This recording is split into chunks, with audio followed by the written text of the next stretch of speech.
So as you can see, I've lifted the bag up now, so that's obviously got all of the things. I'll just lift the camera up and you might be able to see. So what we have here is the bag now hanging. Excuse the thing on there. Basically, we've got the bag hanging up there. All of the grains are actually in there. You can just see the drip at the bottom here just coming out. So what I've got is some hot water in a bowl here, and I'm just going to slowly start pouring over the top. But in the meantime, I'm whacking up the mash tun, which is now going to become the boiler, up to try and get it over the 100 degrees, so obviously start the rolling boil process. Bring it up to just about full level on this, or near enough, because obviously this will give you 23 litres, which is what you're trying to get, and then that will give you roughly about 500 mils of beer.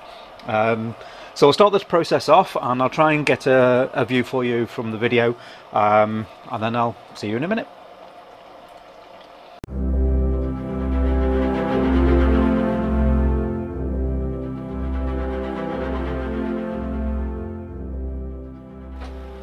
Right, I hope you can see that. What we've actually got is the bag now hanging over the actual mash tun. We've got it dripping down there on there. If I just go in, you'll see, hopefully, that the grains are all there, suspended within the mesh itself.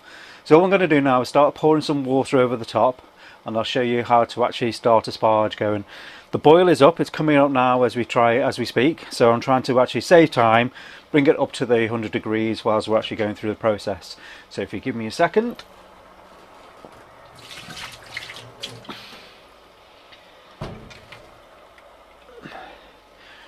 Right, very, very carefully I'm pouring the water over the grains, just very, very slowly, because you want it to drip out at the bottom, and trying to actually go around all of the grains that's left to actually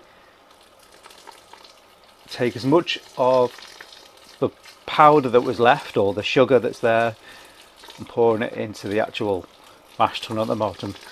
Obviously you've got to be careful that you don't go over what the full limit is of the of your kettle underneath. So be very careful to keep an eye on the bottom to make sure that I'm not being stupid and suddenly get a leak everywhere. So I'm just doing very, very, very, very, very carefully.